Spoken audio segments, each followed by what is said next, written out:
So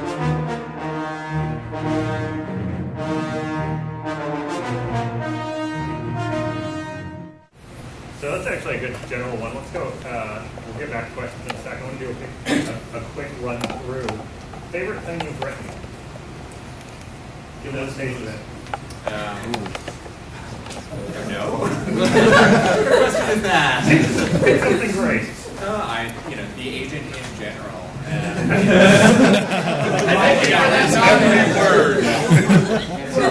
Rather than picking a specific, specific planet or specific moment, I would say,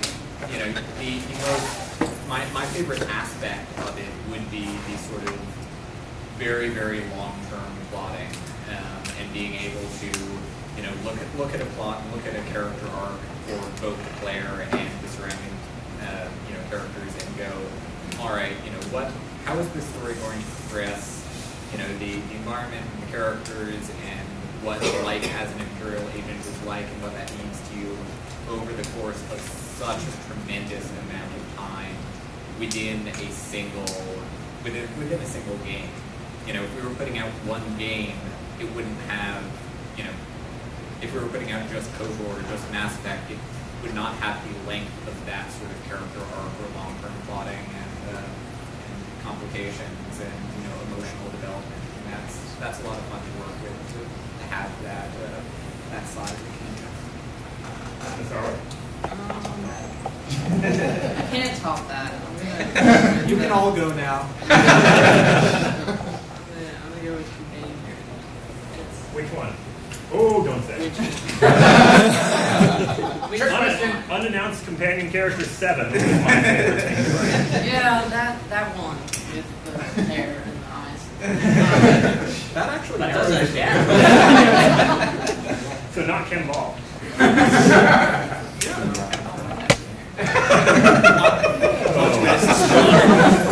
Charles?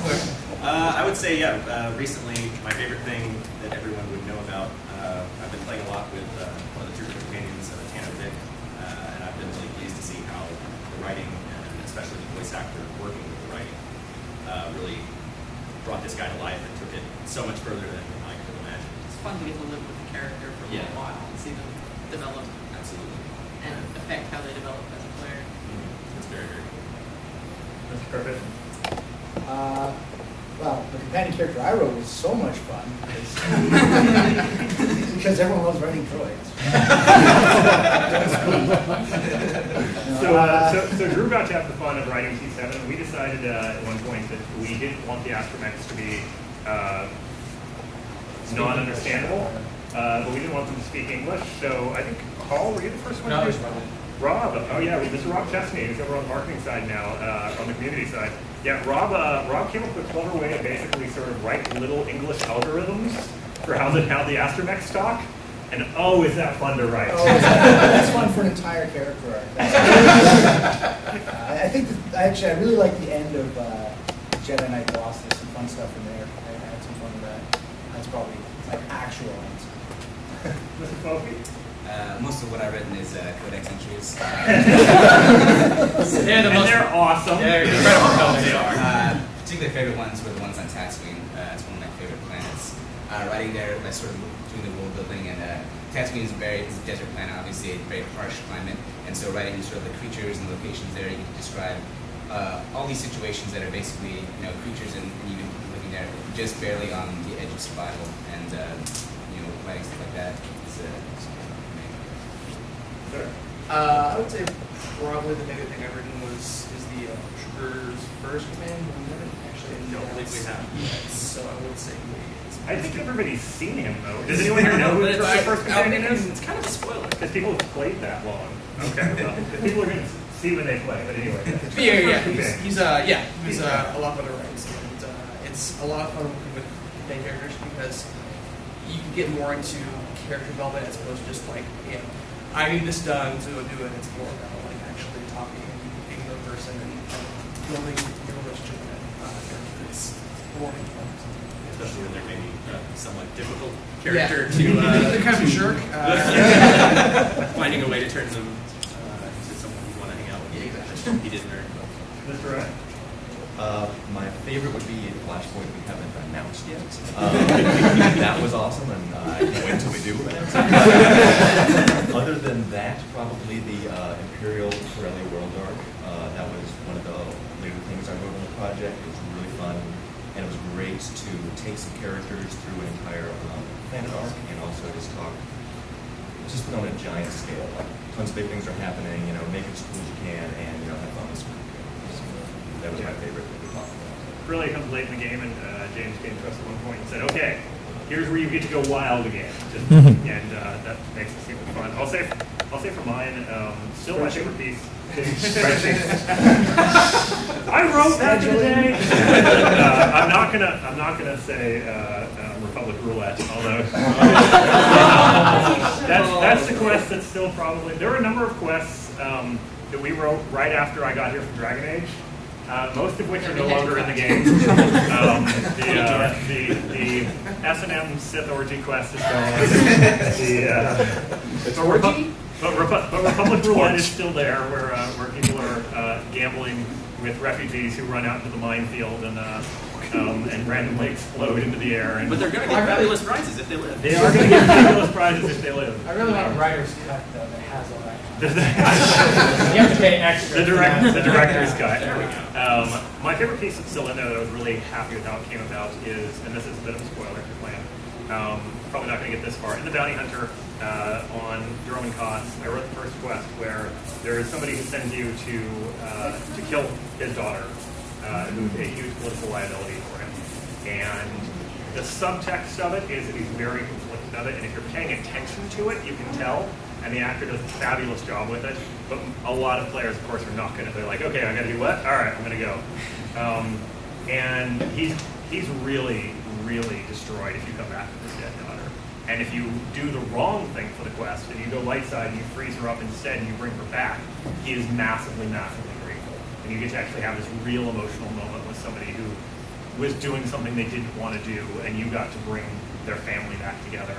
And the actors did such a fantastic job with it, especially with his completely dippy, stupid Sith daughter, who has been completely convinced that by the rules of the universe, only a Jedi can kill a Sith, so does not understand why you're there, because it is absolutely impossible for you to kill her. And so you almost feel sorry for her. Yes. Mr. Hood? Definitely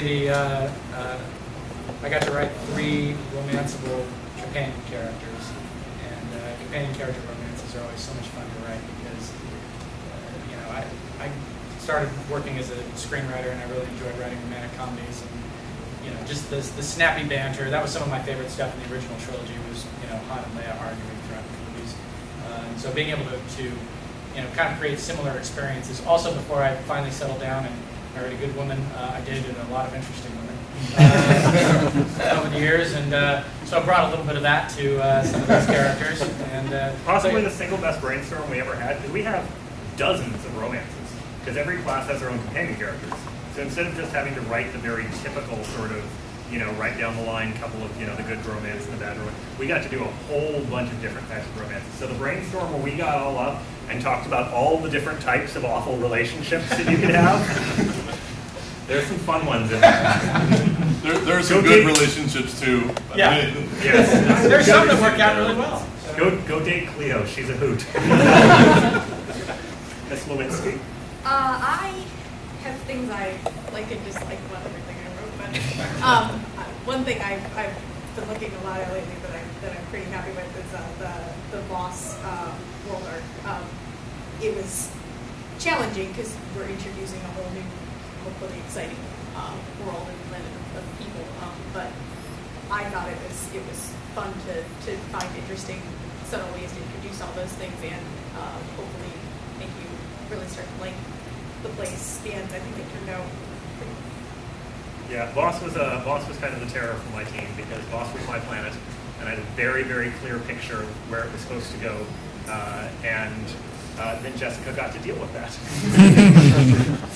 Randy? Honestly, I really love writing companion characters, although I can't talk about which companion characters I wrote because none of them have been in that. they're all, like, I really like being able to establish a relationship and have it be an ongoing thing that's building over time. But from world perspective, I guess Alderaan is really where I started and got my feet wet, and I like how it turned out. More face punching per capita. I would Randy brought his bounty hunter to Alderaan with a simple motto, which is that every rich noble probably needs to be punched in the face. One of my new favorite writers. Miss Barrett? For me, probably a toss-up between I did the codex entries for our data clones nowadays, the historical ones. I love doing those, but from a sort of game point of view, I had a great time actually with writing the Jedi console on Python. Largely because, I mean, the planet is gorgeous. It's all these rolling hills and mountains and streams and vistas. It's all And flesh-eating monsters. And flesh-eating monsters. And it's got all this history. And it was also great to like go back and, you know, to have that, you know, take the hero right to the beginning. This is the beginning of the hero's story, and you're just surrounded by this gorgeous planet, all these dangers, the social tension between the Jedi and the local villagers.